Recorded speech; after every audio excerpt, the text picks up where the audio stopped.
My boyfriend was seriously injured in a car accident and suffered broken legs. During that time, I stayed by his side and took care of him for 5 whole years. Just when we were preparing to get married, his first love returned. He seemed to have forgotten all her flaws and chose to accept her back, even using the excuse of fulfilling her last wish to let her move into our new home. I couldn't stand it, so I asked him to choose between her and me, but he appeared very hesitant. At that moment, my heart, which had loved him for 5 years, was completely shattered.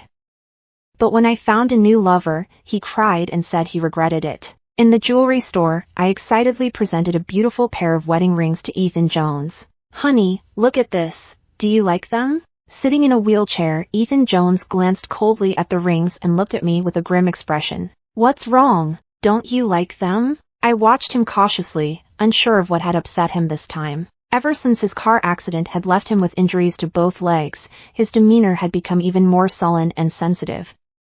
"Emily Smith, come here for a moment." Ethan Jones turned his wheelchair and left the counter, heading to the break area, and I immediately followed him. Noticing the serious expression on his face, I realized he might have something important to tell me. I didn't press him for answers, I just quietly looked at him, waiting for him to speak. He told me that Mandy Johnson's leukemia had reached its advanced stage and that she had returned home yesterday. Her last wish was for me to spend the next 6 months with her, so I planned to bring her here to live with us.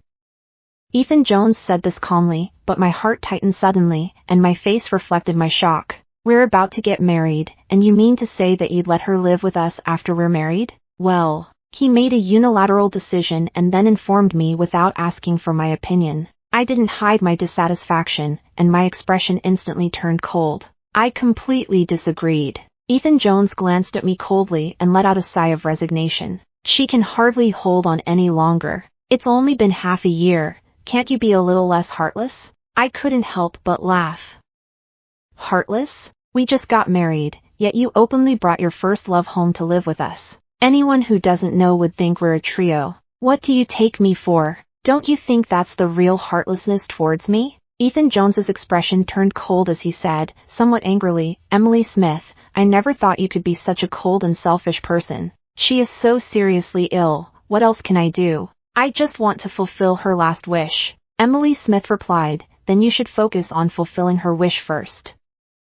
After you see her off for the last time in 6 months, we can discuss marriage." I didn't notice Ethan Jones's icy expression as I wiped my tears and ran out. Mandy Johnson was his first love. They grew up together and even got into the same university, making them an enviable couple. However, I had secretly been in love with Ethan for 4 years. But fate took an unexpected turn in the year they graduated from college. After graduation, Ethan Jones drove Mandy Johnson on a trip to the prairies, but they were involved in a car accident along the way. In a critical moment, Ethan Jones struggled to steer the wheel, successfully allowing Mandy Johnson to avoid a fatal collision, but unfortunately, he ended up injuring both of his legs. Worse still, they originally planned to get engaged after their trip, but due to a car accident, they faced rejection from the Johnson family. Mandy Johnson was also sent abroad. The reason for the Johnson family's refusal was their inability to accept a disabled person as their son-in-law. During his most challenging times, I volunteered to provide him with emotional support, and gradually we developed a deep bond. After he confessed his feelings to me, I stood by his side and took care of him for 5 years. I never expected that Mandy Johnson would return on the eve of our wedding. What surprised me even more was that she had late-stage leukemia, and her last wish was to have Ethan Jones by her side. After leaving the jewelry store, I wandered aimlessly on the street, unsure of where to go. My parents died in a plane accident when I was little, and 3 years ago, my grandmother who raised me also passed away. In this world, Ethan Jones had become my only support, but now I never expected that he would become unreliable too. In the end, I went to the small courtyard that my grandmother left behind, tidied it up a bit, and settled down there. In the past few days, I've been spending all my time in the yard, feeling very sad as I think about the issues between Ethan Jones and me. In the evening, Ethan Jones sent me a message saying, "Come back, we can talk about anything." I thought he was making a compromise regarding Mandy Johnson moving into our marital home. However, when I hurriedly took a taxi back to our home, I saw Mandy Johnson affectionately giving Ethan Jones a shoulder massage. The two of them were chatting happily, and the room was filled with laughter. When they saw me coming back, their movements suddenly halted. Mandy Johnson stood up and smiled at me. Emily Smith, you're back. She added, Ethan used to have tight shoulders, make sure to help him with a massage whenever you can. Looking at Mandy Johnson's rosy complexion and her beaming expression, she hardly resembled a patient with advanced leukemia. Her tone was completely different from that of a guest. She was even warmer than the hostess. I shot her a cold glance and said expressionlessly, Thank you, Mandy, for your concern for my husband's health. However, after you left back then, I helped him with massages for 5 years. I noticed Ethan Jones's face darken, while Mandy Johnson smiled slightly, appearing to understand. She said, Oh, I see. That's nice. You two carry on with your conversation, I'm going back to my room. I was taken aback for a moment and quickly followed Mandy Johnson toward the guest room. At that moment, I realized that the guest room had completely transformed while I was away for the past 2 days. The large flat we purchased was designed under my supervision, and I personally selected the furniture and decor for our home. I prefer a minimalist modern style, with the main colors for the walls, flooring, and furniture being black, white, and red. However, now the furniture and arrangement in the guest room have taken on a romantic lavender cottage style. Seeing Mandy Johnson in her long lavender dress, it suddenly became clear to me that this was all done to cater to her taste. All of this exploded in my mind like thunder, filling me with intense anger. I immediately rushed to confront Ethan Jones. What do you mean by saying everything is negotiable? I asked. When I said it was negotiable, I actually hoped you would understand my decision. Ethan Jones looked at me coldly, with no hint of remorse on his face. Mandy Johnson lowered her head, looking somewhat guilty as she gazed at Ethan Jones with a sense of grievance. She said, Ethan, it seems I've disturbed you, so I should move out. Ethan Jones looked at her with deep compassion, gently reassuring her, the room is all set up for you, so why would you leave? Just stay comfortably, I've got this covered. After saying that, he deliberately shot me a cold glance, as if to assert his authority. I suppressed the anger boiling inside me and looked directly into Ethan Jones's eyes, asking, Are you sure you want her to stay here for 6 months? Yes, I'm sure. His tone was firm, which made my heart tighten. I coldly replied, Fine, then the wedding house is yours. I'm leaving. As I packed my things, Ethan Jones, with a grim expression, followed me in his wheelchair. He said, Emily Smith, can you stop being so willful? It's only been 6 months. Can't you endure it a little longer? I countered, Ethan Jones, how would you feel if I had a first love and brought him to live in our marital home for 6 months? He was stunned and didn't speak for a long time. I thought to myself that he actually understood, but he cared more about Mandy Johnson. After a moment of silence, Ethan Jones spoke again, I grew up with her, and we once had a beautiful romance. Although we separated for certain reasons, she is like a sister to me. Granting her last wish wouldn't be too much to ask, right? Oh, is that so? Then her leaving you when you were hurt back then wouldn't be too much either, would it? I spoke frankly about something that Ethan Jones had always been unwilling to face deep down inside, and he immediately erupted in anger. Can you stop bringing up the past? He exclaimed. It was her father who sent her abroad, and she couldn't do anything about it, right? Tears streamed down my face as I smiled at Ethan Jones. You know? When I first wanted to be with you, my grandmother threatened to go on a hunger strike to stop me from dating a disabled person. I knelt in front of her for a whole day and night before I finally convinced her to agree. Ethan Jones was taken aback as Mandy Johnson approached him, looking truly remorseful. I'm sorry, Ethan. Back then, my dad had the bodyguards force me to the airport, and I really wanted to jump out of the car. Ethan Jones immediately held Mandy Johnson's hand and said with concern, Don't say such foolish things. Jumping out of a moving car on the highway is dangerous. What would I do if something happened to you? I couldn't help but feel a sense of self-mockery. There was a time when I knelt for an entire day and night, and he came to pick me up himself. I could barely stand, but when he said that to me, he didn't show any sign of concern. Yet now, the moment Mandy Johnson mentioned wanting to jump out of the car, he was filled with deep concern. It's really interesting. Even if Mandy Johnson said she had died for him 100 times, he would probably believe her. I didn't say anything more and picked up my bag to walk out. Ethan Jones looked indifferent and didn't try to keep me from leaving. However, Mandy Johnson ran after me. Emily Smith, are you really going to leave? I'm sorry, just listen to me. Her tone was filled with guilt and urgency, as if she truly cared about me. As soon as she stepped outside and closed the door, her expression changed immediately. Mandy Johnson crossed her arms and looked at me with an air of superiority, her eyes full of mockery. "You've doubted from the very beginning that my illness was real, haven't you?" A sense of foreboding grew in my heart. I was certain that Mandy Johnson was about to reveal some important information. Recently, I had been studying foreign languages, and I just happened to have a voice recorder in my pocket, so I instinctively pressed the recording button. Sure enough, seeing me in a daze, Mandy Johnson said triumphantly, "I told you, I was just pretending. I don't have leukemia at all, and I'm in great health. Did you think you could get rid of me after just 6 months? I advise you not to entertain such thoughts. I came back to fight for Ethan." At that moment, the sound of the door lock turning was heard, and just as Ethan Jones opened the door, Mandy Johnson suddenly threw herself to the floor intentionally. "Ah, don't!" Mandy Johnson shouted, suddenly collapsing to the ground. The skin on her leg tore, and blood began to flow. Crying, she said to Emily Smith, "I know you don't like me and you don't want me living here. You can talk to me nicely, I can move out. I don't mind if you push me, but Ethan will be heartbroken." At that moment, Ethan Jones suddenly slapped her across the face. "Emily Smith, you have disappointed me." He glared at me with anger, completely indifferent to my fall on the ground. Instead, he reached out to pull up Mandy Johnson, who was intentionally staying down, with concern written all over his face. "Mandy, are you okay? You've hurt your leg, hurry back home, I'll help you take care of it." The two of them supported each other as they entered, leaving me alone on the cold elevator seat, feeling as if I was abandoned.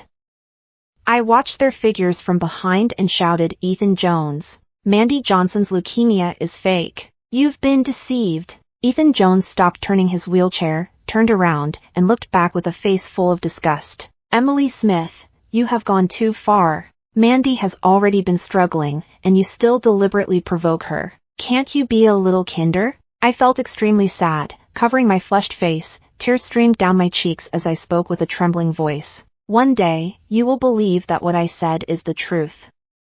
By then, I hope you won't regret coming to find me." "Humph, you're so heartless, don't expect me to believe you." Just as he turned away again, leaving behind a cold silhouette, I made up my mind. "Ethan Jones, since you care more about Mandy Johnson, then we won't get married. The wedding house is for you, go ahead and marry her." Ethan Jones's wheelchair paused for a moment, but this time he didn't look back. She simply smiled coldly, her tone laced with sarcasm. "Oh, is that so? You didn't care that I had a disability. Despite all the objections from friends and family, you took care of me tirelessly for 5 years. You said it was all voluntary because you wanted to be with me. So now, are you willing to let me go to someone else?" "Yes, I'm willing now. Is that all right?" Ethan Jones smirked with disdain. "Sure, but I'll say it again. Don't come back to me one day regretting your decision." Mandy Johnson spoke softly, engaging in the exchange between Ethan and herself. "I'm sorry, Ethan, I'm the one who disturbed your relationship.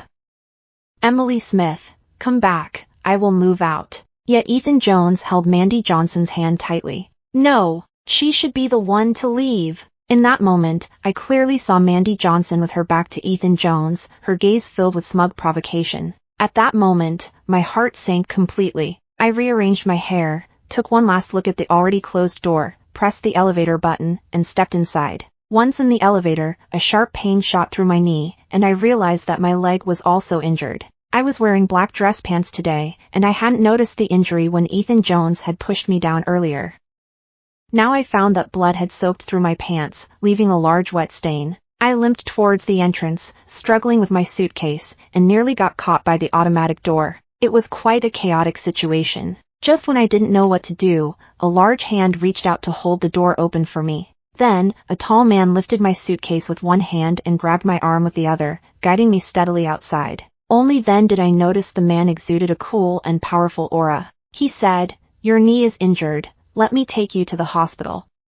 He picked me up directly and walked towards the Rolls-Royce parked at the door. The assistant in the car immediately got out to help me open the door and even took my luggage into the car. The entire process was smooth and natural, like a dream, and it wasn't until I settled into the car that I came back to my senses. I said, "Thank you, I'm Emily Smith from the 21st floor. Do you live in this building?" He replied, "Yes, I just moved in yesterday." I'm Liam Anderson, and I live on the 42nd floor. Hearing that name, I felt it was somewhat familiar, but I couldn't recall where I had heard it before.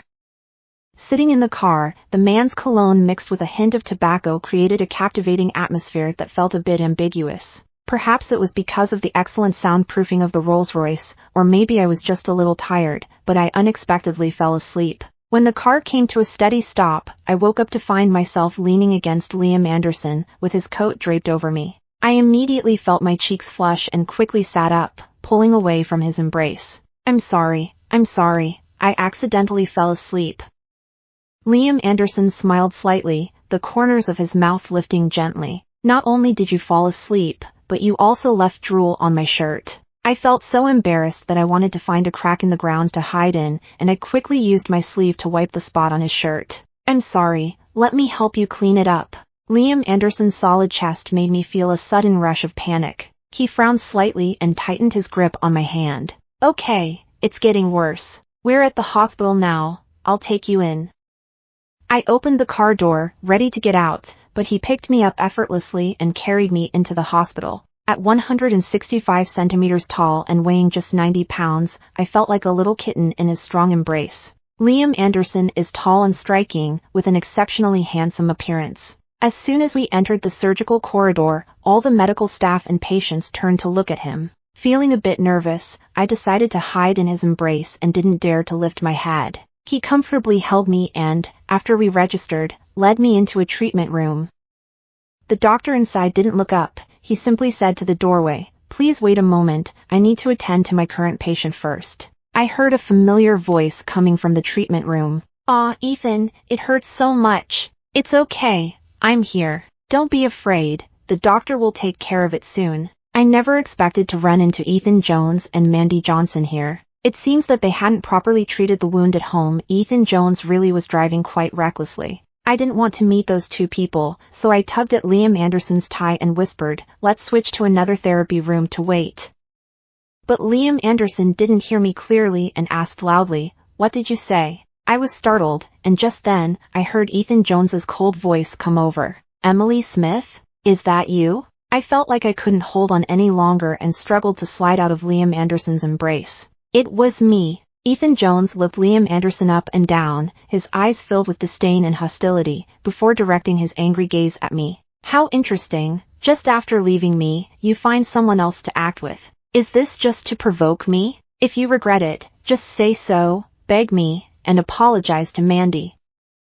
I can pretend like nothing happened." Regarding Ethan Jones's self-assured assumptions, I just found it amusing. I hadn't realized before how narcissistic this man actually was. I let out a cold laugh. "Do you think I can't live without you? Ethan Jones, don't be so full of yourself. I'm just here at the hospital to take care of my injuries." Ethan Jones glanced at me, his gaze landing on my right knee, and his expression changed slightly. "You're hurt too. Why didn't you tell me?" I let out a light laugh. "You're only thinking about Mandy. How could I have the heart to distract you?" Next to us, Mandy Johnson said with a hint of grievance, "I'm sorry, Emily. At that time Ethan didn't notice, otherwise, I wouldn't have let him ignore you." I couldn't be bothered with her complaints, so I turned to Liam Anderson and said, "Let's change the treatment room, I don't want to see anyone unpleasant here." Liam Anderson remained expressionless, observing everything around him. When he heard me speak, he picked me up and headed outside. I felt a bit embarrassed and was about to struggle to get down from his arms when Ethan Jones quickly approached in a wheelchair and grabbed Liam Anderson's hand. "All right, who told you to do that? Put my fiancé down and back off." Liam Anderson gently waved his hand, pushing Ethan Jones aside, causing the wheelchair to spin around. He didn't look at Ethan Jones but fixed his gaze intently on me. "Are you really his fiancé?" I glanced disdainfully at Ethan Jones, filled with sarcasm in my heart. We had already broken up. Liam Anderson responded in a soft voice, picked me up, and started walking outside. However, Ethan Jones was unwilling to back down. He grabbed my hand and said with a mocking tone, "Emily Smith, stop pretending. You just can't let go of me. You came to the hospital specifically to find me and make me mad, didn't you? Otherwise, why would you let a man carry you the entire way? Those injuries of yours must be intentional too, right?" I was furious and shook off Ethan Jones's hand, shouting, "I'm not as boring as you." Let go of me, but he still refused to release my hand. When I was feeling desperate and helpless, Liam Anderson reached out and pried Ethan Jones' hand away. That's enough. Since she has already broken up with you, continuing to cling to her is harassment. Ethan Jones was pushed back by Liam Anderson, and his expression darkened. He looked at Liam and asked, "How much did Emily Smith pay you to make you put in so much effort? Just name a number, and I'll give you double to make you leave." A flicker of anger appeared on Liam Anderson's face. He said, "I'll say this only once, I'm not an actor. I just saw Emily Smith get hurt and helped her out by taking her to the hospital. I don't care whether you're an actor or not. Let me repeat, I did not agree to the breakup. Emily Smith is still my fiancé. Stay out of our business." Ethan Jones came rushing over in his wheelchair, trying to grab me like a rogue. Liam Anderson was completely furious. He held me with one arm and, with a clenched fist, delivered a powerful punch to Ethan Jones's face. The force sent Ethan and his wheelchair tipping over, and he rolled a few times before coming to a stop. Mandy Johnson ran over, screaming, to help him up, but by that time, he was already hurt and bleeding from his head. Mandy Johnson was frantic and worried as she tried to wipe away the blood from his forehead. "Ethan, are you okay? Should we call the police?" Ethan Jones spat out some blood and gritted his teeth, waving his hand. "No need. I want to find out who this person is that's willing to stand up for Emily Smith." Ethan Jones had a stern expression as he wheeled himself in front of Liam Anderson and asked through gritted teeth, "All right, I now believe you're not an actor hired by Emily Smith. Tell me, who are you and what is your relationship with Emily Smith?" I knew that Ethan Jones was actually a petty person who didn't want to involve the innocent Liam Anderson in this situation. Before Liam could respond, I spoke up. "We have no relationship, we just happened to run into each other on the road. If you have any grievances, you can address them to me and not drag innocent people into this." Liam Anderson glanced calmly at me, gave me a reassuring look, and then smiled slightly at Ethan Jones. "You are not qualified to know my name, and I do not need to explain my relationship with her to you." After saying this, Liam Anderson shot a glance at Ethan Jones as if he were trash, then took me in his arms and strode towards the treatment room. "Stop! You better stop!" Ethan Jones chased after them, unwilling to back down. As a well-known figure in the business world, he couldn't tolerate being spoken to in such a manner. After being humiliated, he shook his wheelchair and followed closely behind. At that moment, Liam Anderson's assistant stepped in front of Ethan Jones and coldly said, "Ethan, please know your limits. My young master is not someone you can easily provoke." Just then, a serious-looking middle-aged doctor wearing a white coat and glasses walked down the hospital corridor. Ethan Jones immediately recognized him as Richard Brown, the director of the Royal Private Hospital. When Richard Brown saw Liam Anderson, he quickly walked over and greeted him in a very courteous manner. "Liam, what brings you here today? If you need anything, feel free to call me anytime, and I'll make sure to arrange the best experts to assist you." "No need for that. A friend of mine has a scraped leg and needs some attention." Seeing this scene, Ethan Jones was stunned. Richard Brown, a giant in the field of medicine in China, unexpectedly knew Liam Anderson and treated him so courteously. Is this the legendary Liam Anderson who sits at the pinnacle of the Chinese business empire? This shocking thought flashed through Ethan's mind, causing him to involuntarily gasp, and cold sweat instantly broke out on his forehead. What kind of person is Liam Anderson? He is the most fearsome figure in the Huaxia Empire.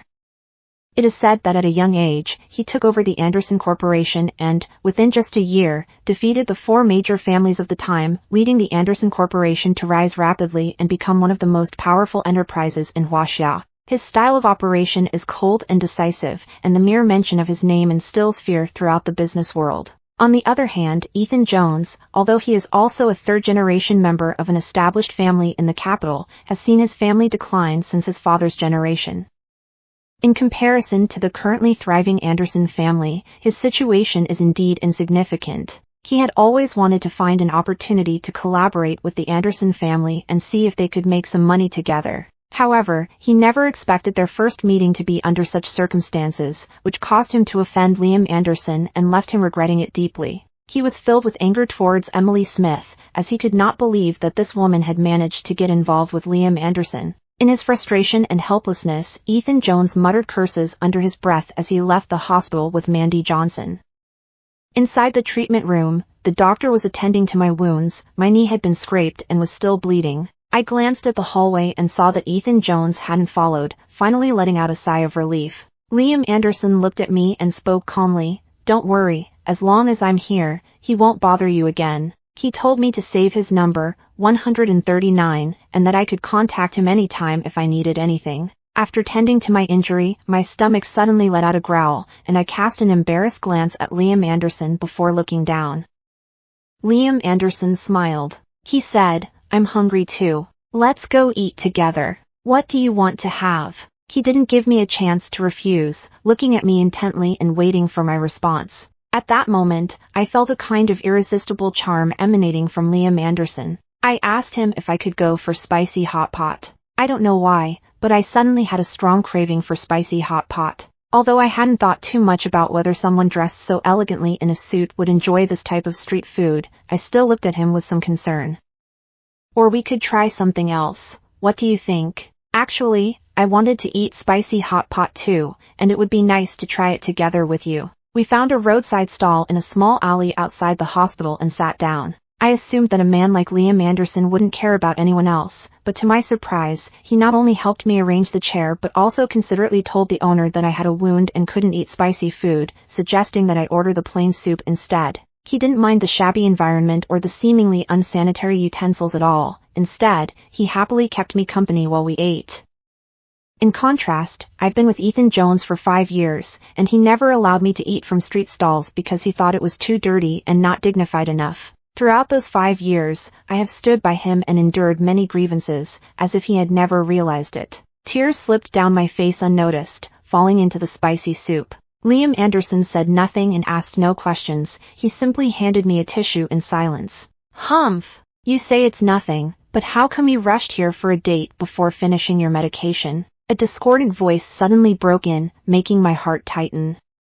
Liam Anderson and I turned our heads to find that Ethan Jones had somehow caught up with us, though Mandy Johnson was nowhere in sight. Just as I was about to say something, Ethan Jones flashed a strange smile at Liam Anderson and said, "Liam, I must admit, I really misjudged you earlier at the hospital. I didn't recognize you. You look much younger than I imagined." Liam Anderson narrowed his eyes slightly and quietly stared at Ethan Jones. "What do you want to say?" Ethan replied, "I want to say that although you are much stronger than I am, it's really not appropriate for you, as Liam Anderson, to steal someone else's fiancé." Liam let out a cold laugh and said, "Ethan Jones, you really are quite shameless. Emily Smith has already broken up with you, and if you keep pestering her, I won't hold back." Ethan chuckled. "Ha, Liam, it seems you truly care for this woman if you're so concerned. How about this? If you are willing to invest 100 million in my company, I will give my fiancé to you." I really didn't expect Ethan Jones to say something like that. I was so angry that I grabbed the cup of water on the table and splashed it on his face.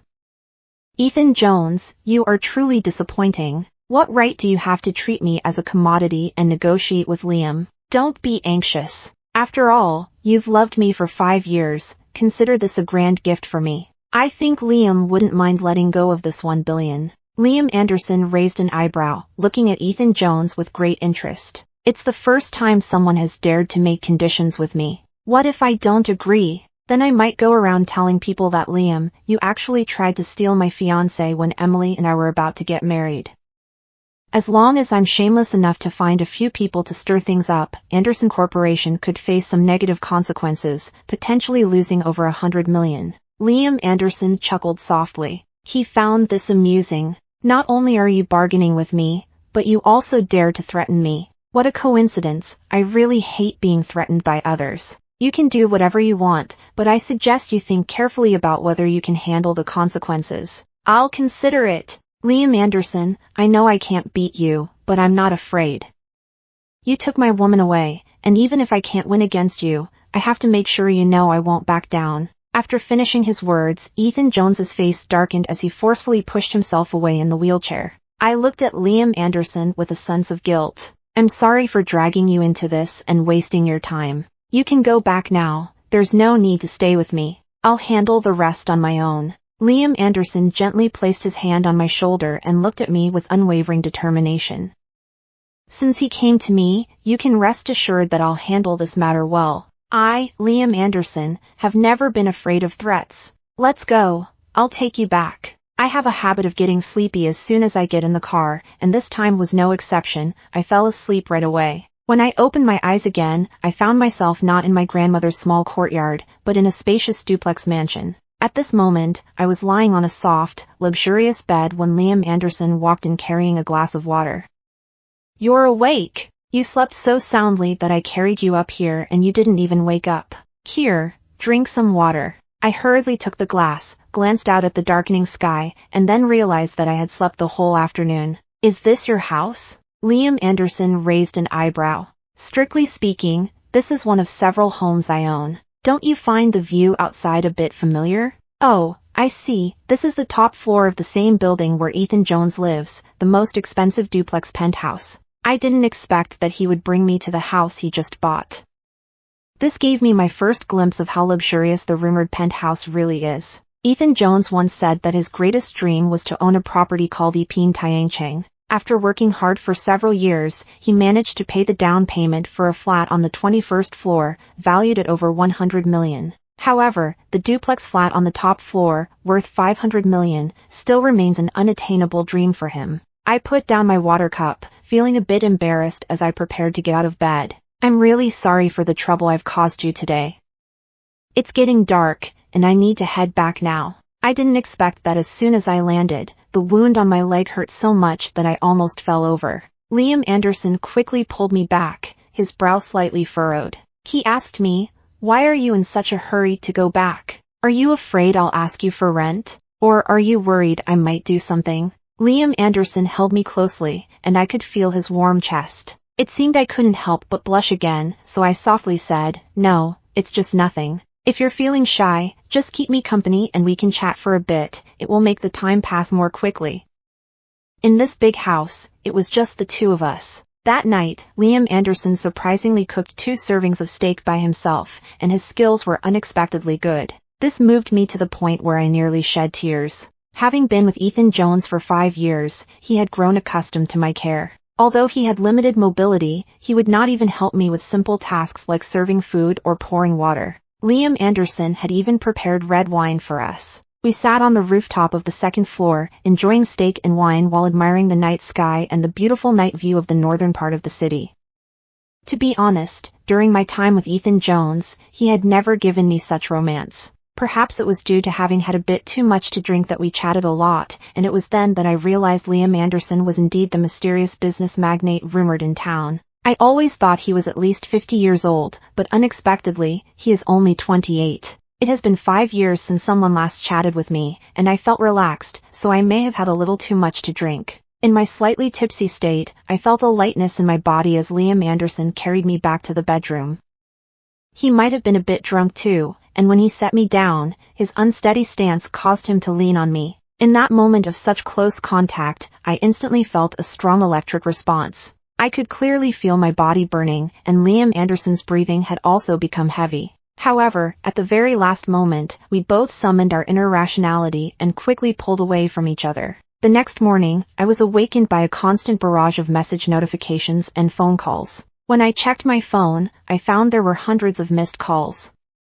My social media accounts were flooded with private messages and notifications. I casually browsed through some information and found that there were unfounded accusations and criticisms from strangers online. Some people claimed that I, Emily Smith, am Ethan Jones's fiancé who, just before our wedding, betrayed him. It's truly shameful. Others questioned my 5-year relationship with him, which they believed was genuine, only to call me a hypocrite later. After leaving the private message page, I discovered that news of my rumored relationship with Liam Anderson was actually trending. It reported that Emily Smith, fiancé of Ethan Jones, president of Jones Corporation, was involved in a scandal with a mysterious figure just as their wedding date approached. She was accused of betraying her fiancé and pursuing Liam Anderson from Anderson Corporation instead. It seemed that her 5-year relationship had come to an end, with everyone saying that Emily Smith only loved that big shot. Seeing these false accusations, I immediately thought of Ethan Jones stirring up trouble. I hurriedly got out of bed and left the room only to find Liam Anderson seriously tapping away at his computer on the coffee table in the living room. When he saw me, he gestured for me to relax. "Don't worry, I'm already handling the situation. At that moment, I suddenly heard a commotion outside the door, followed by loud knocking. I was so scared that I huddled next to Liam Anderson. What should we do? It must be those people from the internet causing trouble for us. Let's call the police quickly. Liam Anderson nodded and dialed the emergency number, but the knocking on the door grew louder. Someone was using a tool to break the door open. Liam calmly stood up from the sofa and positioned himself protectively behind me. Leading the group was Ethan Jones, armed with a tool, followed by a throng of reporters. Furious, I yelled at Ethan Jones, "You're so shameless. It's clearly you who cheated first, yet you are trying to cast blame on me and Liam Anderson." But just as I finished speaking, a chorus of voices from hundreds of reporters surrounded us. Liam, did you really steal Ethan's fiancé? Liam, have you and Emily already moved in together? Liam, there's a rumor that Emily seduced you. Is that true? Faced with this direct question, I noticed the cold expression on Ethan Jones's face and realized that this was all his deliberate provocation. However, Liam Anderson remained calm. He took a reporter's microphone and replied, "Since everyone is so concerned about this matter, I feel it's necessary to make a formal statement. First, Emily has clearly stated that she has broken up with Ethan Jones and is currently single, while Ethan's claim of her being his fiancé is just his personal opinion. Second, up to this point, Emily and I have not had any substantial relationship. If we really have to define our relationship, we could say we are neighbors or friends. However, I won't rule out the possibility of pursuing her in the future, as I do have feelings for her. Thirdly, since we are both single and haven't established any relationship, the concept of cheating doesn't apply here." Liam Anderson made it very clear, and Ethan Jones certainly wouldn't miss this opportunity. Humph. It sounds nice, but is it really that simple? Look at you two, wearing pajamas, and you were in the same room last night, yet you still say it's nothing. Do you really expect anyone to believe that? Liam, I know your family is very powerful, but you shouldn't bully me, Ethan Jones. Ethan Jones was so obviously provoking the situation that he attracted quite a few reporters and onlookers, all of whom were very angry.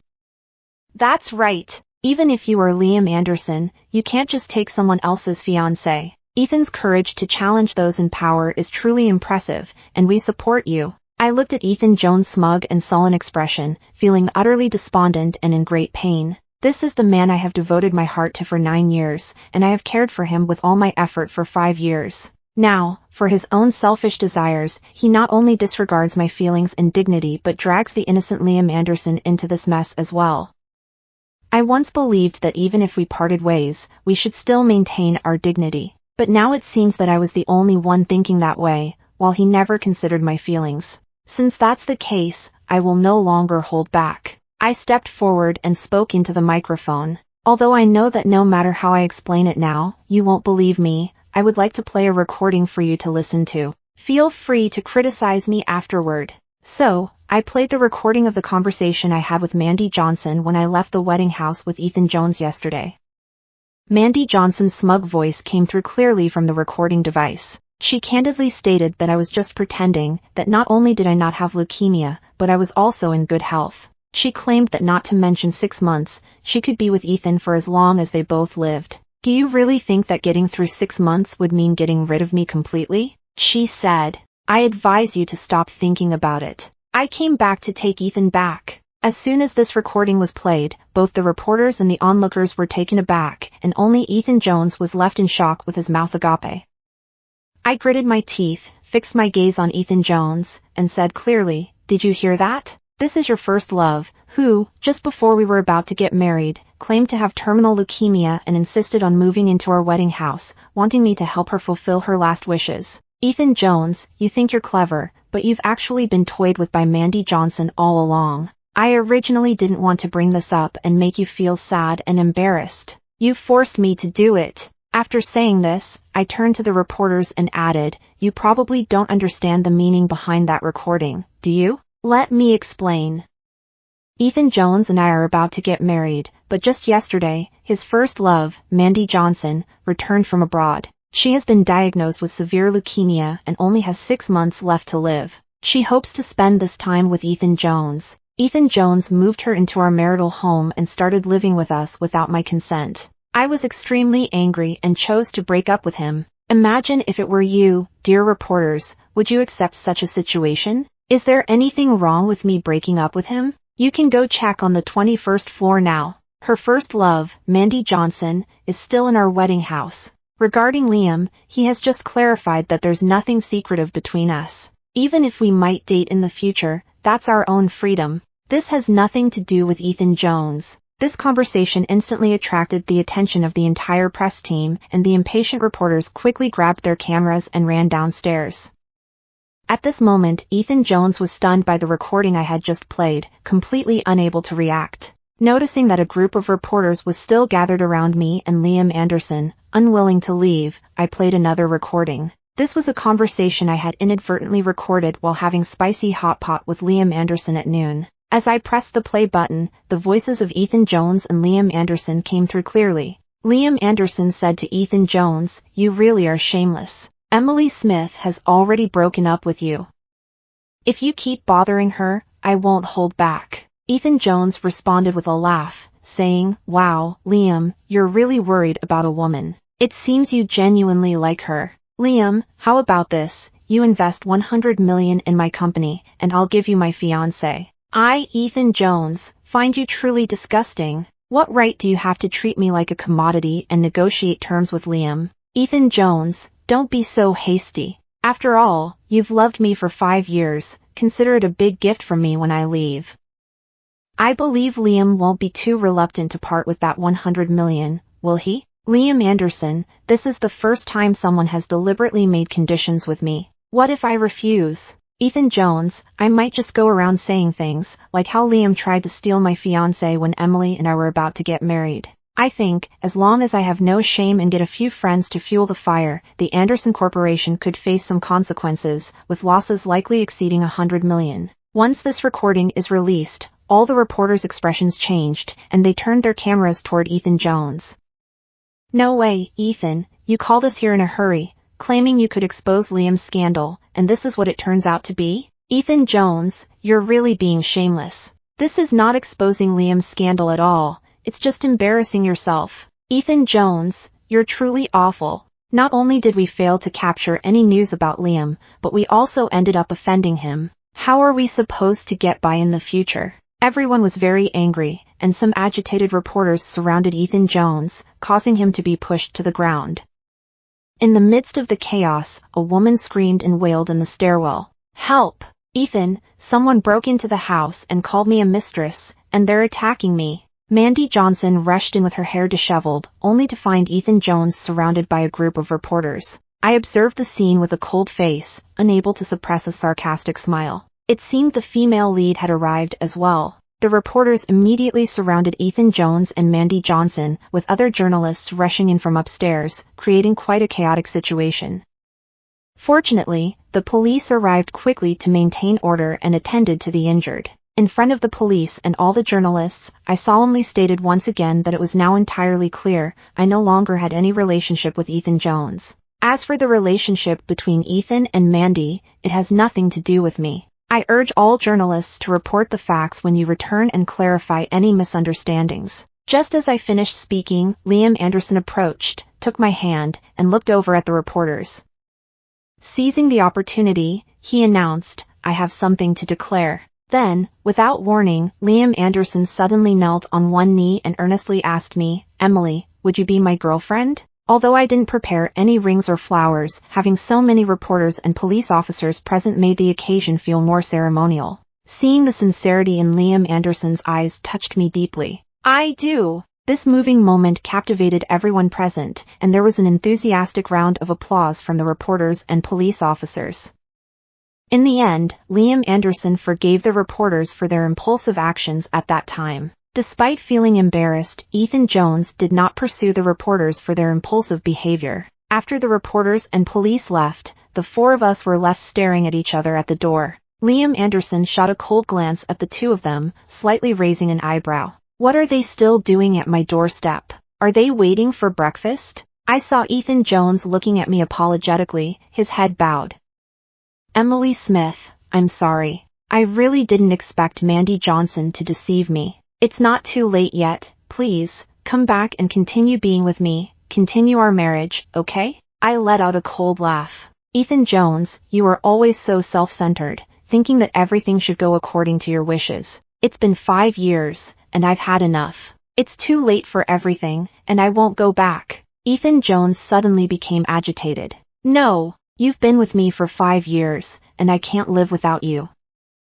I truly don't know how I would manage without you. At that moment, Mandy Johnson, standing nearby, bit her lip and reluctantly said, Ethan, I came back from abroad just to be with you. Suddenly, Ethan Jones shouted angrily at Mandy Johnson, if you hadn't said you were almost at the end of your rope, I would never have let you stay in the wedding house that belongs to me and Emily Smith. It's you who ruined me. Ruined our 5 years together. Get lost. I really couldn't hold it in any longer. Mandy Johnson struggled to get up, covering her swollen face, and ran out crying.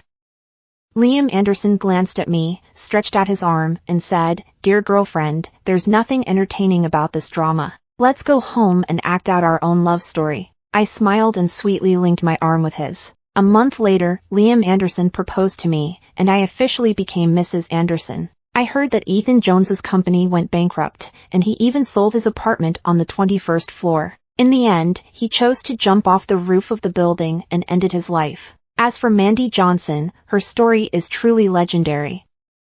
After pretending to have leukemia, she was diagnosed with leukemia for real within 3 months, and it was already in the advanced stage. She eventually passed away a month later. It perfectly illustrates the saying that the ways of the world are cyclical, and one must have a conscience in life.